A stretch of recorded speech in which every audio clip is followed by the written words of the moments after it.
Good evening, guys. How are you doing? As always, please let me know whether you can hear me okay and see me okay. Also, day eight. Day eight, can you believe it? So over a week now that we've been into the sugar-free challenge. We're on to the A of starts. We've literally got 3 days of these daily live Q&As. And then I'm just going to reduce the number down a little bit, and because we're doing more virtual coaching for Team Bootcamp, but I'll certainly be doing at least one of these a week. Okay, so yeah, right. So tonight we're gonna talk about advertising in regards to like sugar and all that kind of stuff. Now it's going to be a bit of a discussion, really, more than anything else. I've got a couple of things to talk about and a couple of things that I've kind of experienced myself. But you should have all been looking at enough labels now to kind of see where things are kind of going wrong and all that kind of stuff. So a couple of people jumping in. Mildred saying good evening, everybody. Eva's saying good evening. I'm going to miss that. Hello, everybody from Mika. And Alison is saying hi with a big smiley face. So good. As always, we'll just give it a couple of minutes, let people come on. How are you getting on then? How are things? I mean, things should be settling down a little bit now for many of you. So how are things going? Claire's saying hi. Dora's saying hello. And Anne, that food looked beautiful earlier on, saying hi to everybody. And saying great.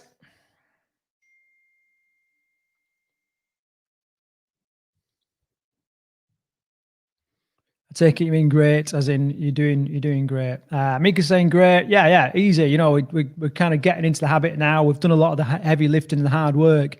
And this is the idea behind like the 10 days, daily Q&As. Let's just concentrate on this, get into the habit of it. And then it's a case of just keep going. You know, we've got 30 days. We've got a definite line to cross. And then who knows what will happen from there. Dora's saying supper. Do you mean super?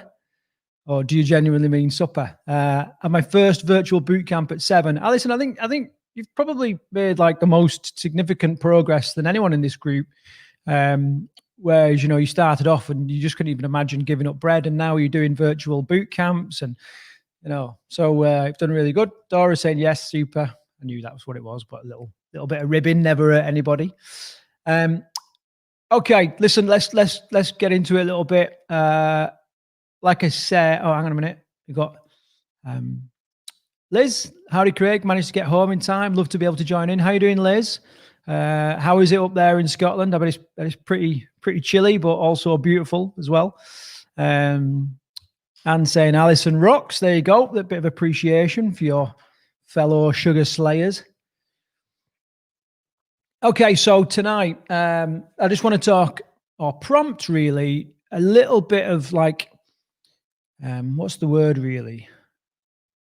Just being careful, I suppose, with the food that you're buying and eating, and just kind of, you know, just having a little second thought on what it says on the packet for some things, especially when it comes to sugar. You know, there is a load of myths. You know, you've only got to Google like food myths and misleading adverts, and you'll get a feel for how bad it is. But there are a ton of like misleading information out there, and some of which have been, you know, the FDA has managed to get rid of, and others still out there. One of the most memorable ones was that KFC made a claim that 2 chicken fillets was much more healthy than a Whopper.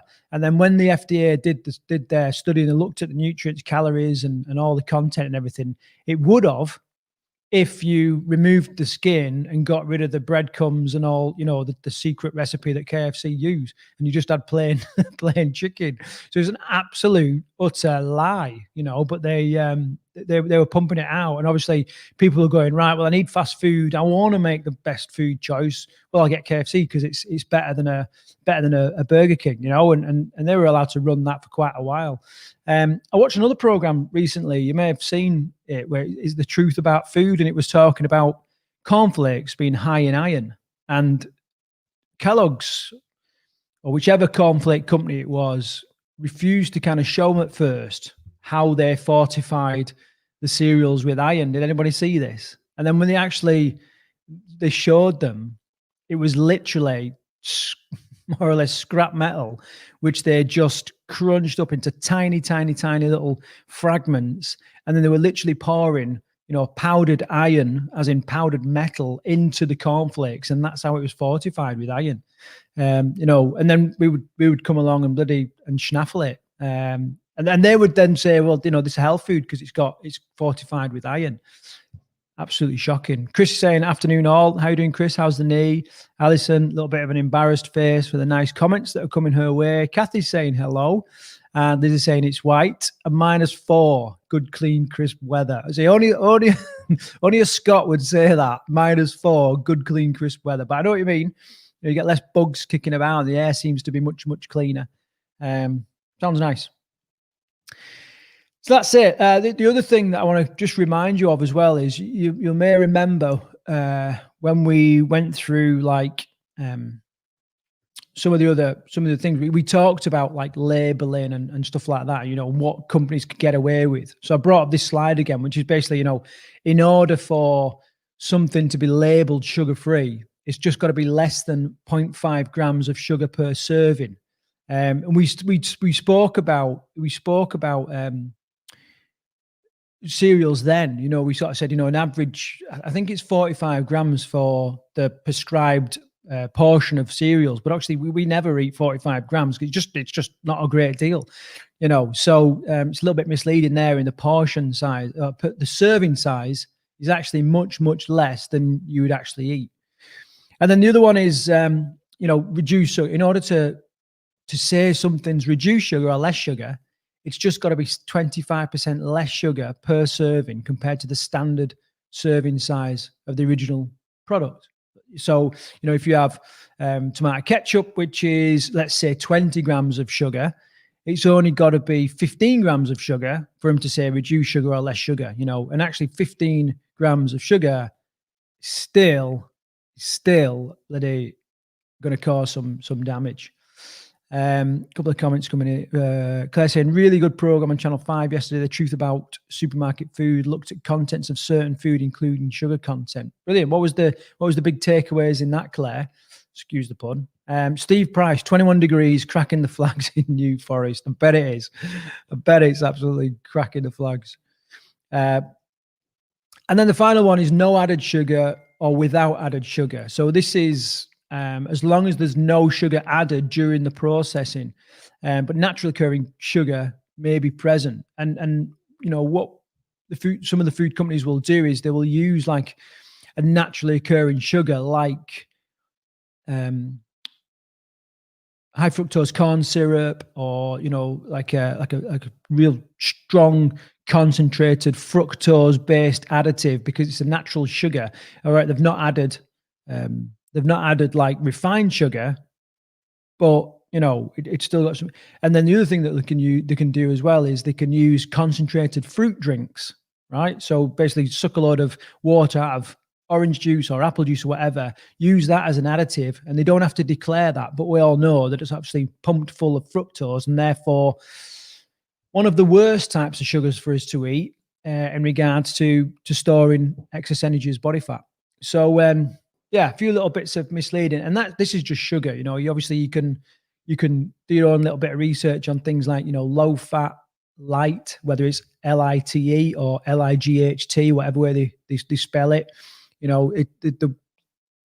How they kind of get round stuff is a little bit sneaky. And then let me bring my face up again. The other thing to bear in mind is like other little marketing tricks that go on that makes it really hard to avoid this food. I mean, I went to the garage a couple of years ago, and I tried to buy Paul a little chocolate bar, and the guy was like, "Oh, it's 3 for £1." And I was like, "I don't want 3." And he goes, "Well, no, just that's what it is, 3 for £1." And he was like almost trying to get me to buy 3 chocolate bars when I just wanted 1. And then where they put the chocolate bars, just as we're getting to the checkout or getting close to the thing, and it's just like a real snap decision. Oh, I'll just have one of them. You know what I mean? Put it on the end of the aisles in supermarkets because they're the real heavy traffic areas. where they know they'll sell a lot more, and just lots of stuff like that. You know, the way they make packaging so bright and colorful for kids. I mean, if we just go back to that, I think there's a picture of this cereal here. You know, who's that going to appeal to? Well, it's going to appeal to kids. You know, look how bright it is, and it just looks like with chocolatey, and there's this one down here, there's little cartoons on the bottom, and it's just designed to appeal to kids. Takeaway from it was pretty much what you said. What they say is in a portion is never what you have because you eat more. Also, sugar content of juices, and also the amount of products and alternative milks was eye-opening. Yeah, and that's one of the things with regards to labeling and, you know, avoiding being kind of misled by advertising and marketing, is that, you know, really you want as little additives in there as you can. You know, we know that there's like 50, 60 different names for sugar, and they will break it down into each individual type, so it looks like there's less sugar in there. Well, the best way to get around that is just to look at the ingredients, and if there's loads of ingredients, then you need to be kind of looking for an alternative or a less refined or less processed version, or whatever. Nutritionist did back up what you said about having full fat milk over semi-skimmed or skimmed. Yeah. And obviously, you know, we're just talking about like the sugar content, but, you know, it works in so many other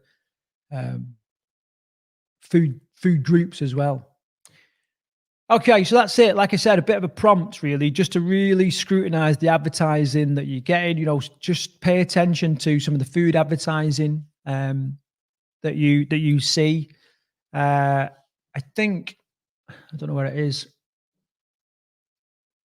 I had a little table of results, and basically they did a study where like how much young females believed weight loss marketing, and like, you know, things like before and afters and testimonials. They were always a little bit skeptical there. I think about 19% of the people that was tested had a little bit of like, you know, they understood that it was like, oh no, I'm getting it the wrong way around. 19% were like, no, there's deception here. This it's not right. It's not right. Most people thought it's the different people. The pictures have been altered. You know what I mean? It's not in the time frame that's been stated. They might have said, okay, this person ate food A and lost all this weight, and that, well, how do we know they've eaten food A and they've not been eating other stuff?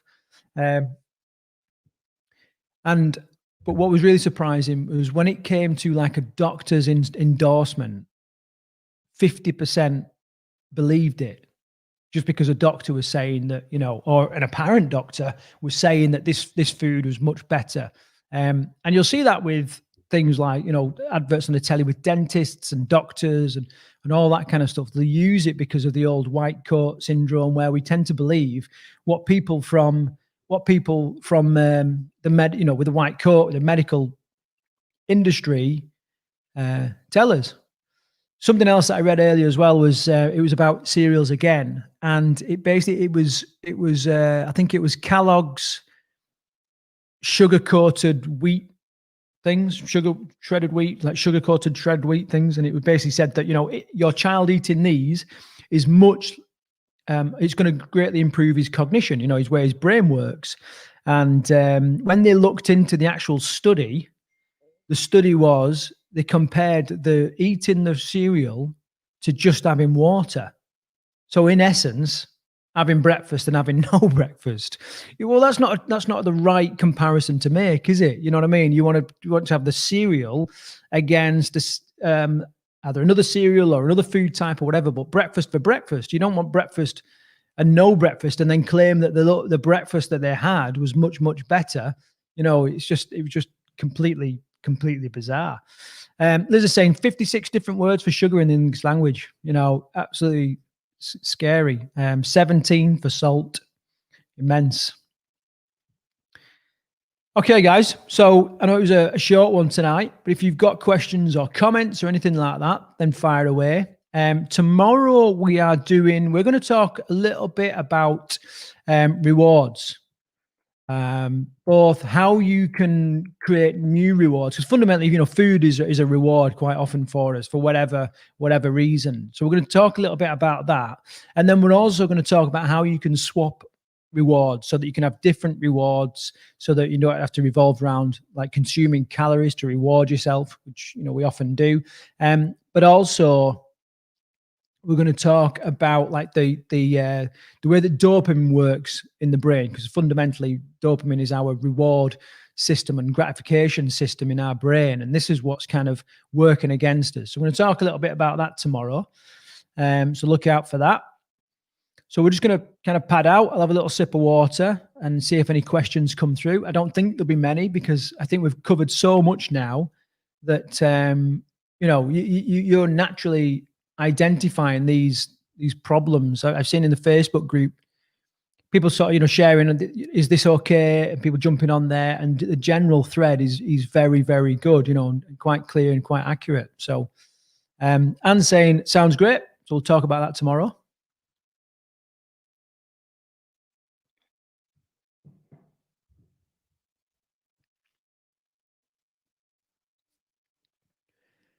And like I said, if we don't get any more questions, we'll wrap it up. So after the rewards, we're going to do tea, and the tea we're going to do like a bit of a discussion again as to what trades. The T stands for trades, or swaps in English, where what have you found has worked well? Say you used to eat crisps all the time. What have you traded that for that is now healthier? And I just want to be able to share that with everybody, so that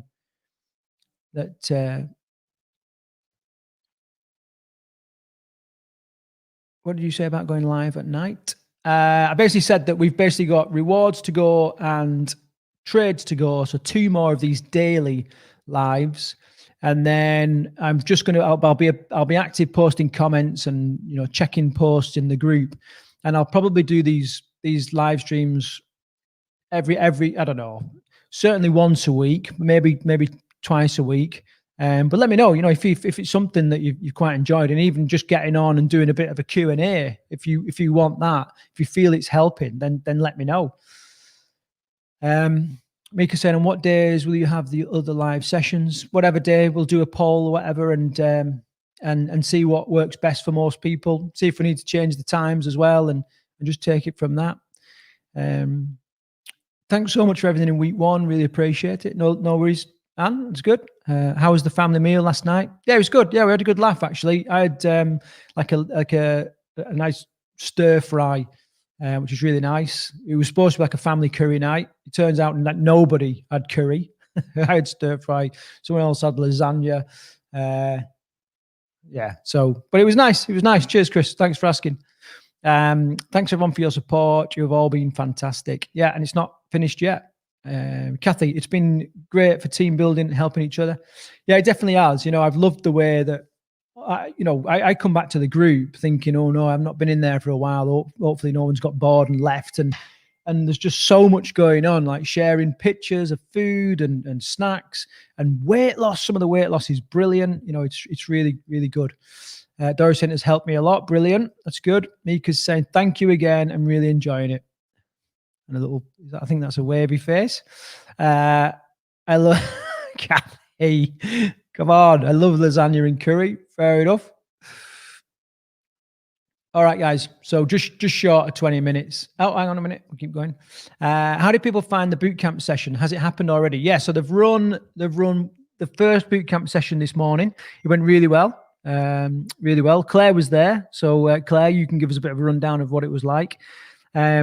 They just started the spin, and then after the spin, they've got another boot camp session tonight. So we always was a bit reluctant to do like the online fitness coaching type stuff. One, because there's so many PTs doing it, and we find that we compete quite often with, because people come to us residentially for a while and then they go home and usually pick up with their PT and that, and so we never really got in on that. However, what we did find was our trainers had no income, and it was like, well, what are they going to do, So in order to keep hold of them and to give them a few pennies in their pocket, and also for us to keep in touch with people that come to boot camp and stuff, we thought we'll launch it. And actually, Paula has also launched an online Conquer Food program, which she's had a few people sign up to today, which is a really powerful course. And actually,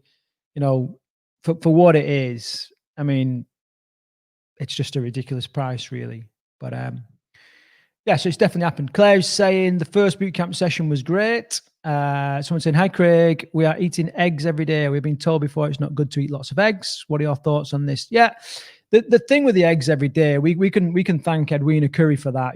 She absolutely went on this rampage about eggs because of the cholesterol content, and then we had like this big salmon, regular salmonella breaks and all that kind of stuff. Now, in regards to cholesterol, there's a couple of different types of cholesterol.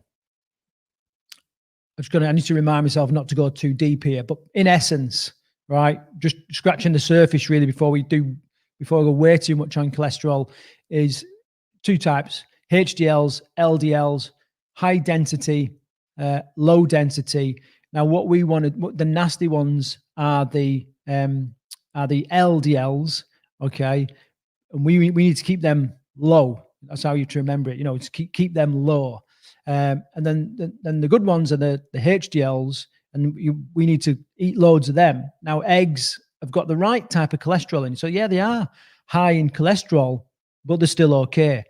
What I will say about eggs is, though, that you can develop, if you're eating them every day, you can develop an intolerance to them.